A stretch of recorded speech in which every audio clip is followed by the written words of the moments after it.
अहमदाबाद में पिछले साल हुए एयर इंडिया AI-171 विमान हादसे को 1 साल पूरा हो गया है, लेकिन उस भयानक दिन की यादें आज भी गुजरात के पुलिस महानिदेशक ज्ञानेंद्र सिंह मलिक के मन में ताज़ा हैं। उन्होंने इस हादसे को अपने पूरे करियर की सबसे दर्दनाक घटना बताया।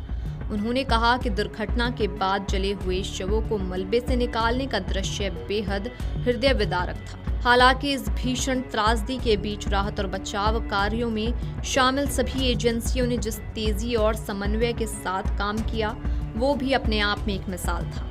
12 जून 2025 को लंदन जा रही एयर इंडिया की उड़ान संख्या AI-171 अहमदाबाद हवाई अड्डे से उड़ान भरने के कुछ ही मिनट बाद दुर्घटनाग्रस्त हो गई थी।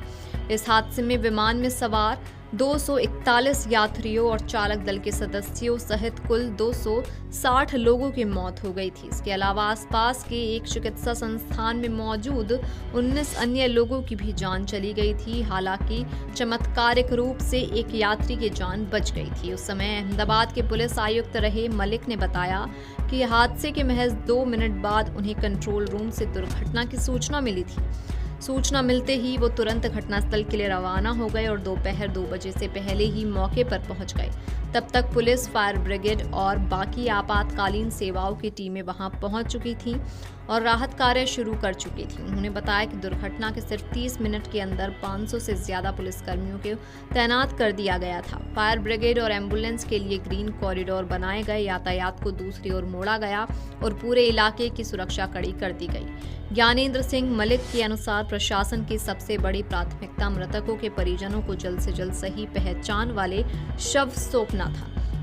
इसके लिए डीएनए परीक्षण की विशेष व्यवस्था की गई। उन्होंने कहा कि डीएनए पहचान और शव सौंपने की पूरी प्रक्रिया दुनिया के सबसे तेज अभियानों में से एक रही होगी।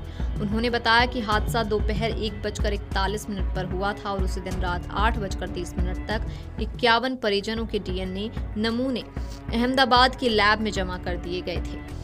यानी हादसे के 7 घंटे के भीतर यह महत्वपूर्ण काम पूरा कर लिया गया था। इसके बाद 13 जून की रात 12:19 पर जले हुए शवों के पहले डीएनए नमूने गांधीनगर भेज दिए गए। मृतकों के डीएनए नमूनों की जांच मुख्य रूप से गांधीनगर में की गई, जबकि परिजनों के नमूनों की जांच अहमदाबाद में हुई।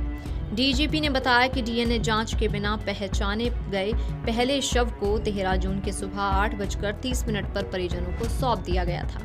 यानी हादसे के 20 घंटे के अंदर ये प्रक्रिया पूरी कर ली गई थी। वहीं डीएनए मिलान के बाद पहला शव 14 जून को दोपहर 3:19 पर परिजनों को सौंपा गया।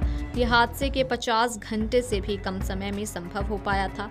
उन्होंने कहा कि सामान्य सड़क दुर्घटनाओं में भी शव परिजनों को सौंपने में अक्सर 1 दिन या उससे ज्यादा का समय लग जाता है, लेकिन इस मामले में सभी एजेंसियों ने अभूतपूर्व तेजी दिखाई। डीजीपी ने यह भी बताया कि मृतकों के परिजनों को पोस्टमार्टम रिपोर्ट, डीएनए रिपोर्ट, पहचान संबंधी दस्तावेज, एफआईआर की प्रति, स्टेशन डायरी की प्रविष्टि और पंचनामा रिपोर्ट जैसे सभी जरूरी कागजात मौके पर ही उपलब्ध कराए गए थे। उनके अनुसार ऐसा पहली बार किया गया था ताकि परिजनों को बाद में बीमा दावों और अन्य कानूनी प्रक्रियाओं के लिए दोबारा सरकारी दफ्तरों के चक्कर न लगाने पड़े। उन्होंने कहा कि पूरी प्रक्रिया बेहद व्यवस्थित और सुचारू रही। सभी विभागों के बीच शानदार तालमेल देखने को मिला। इसके बावजूद ये हादसा उनके जीवन और करियर की सबसे दुखद और दर्दनाक घटना बनकर हमेशा याद रहेगा। वीडियो डेस्क अमर उजाला.com। अगर आप ये वीडियो YouTube पर देख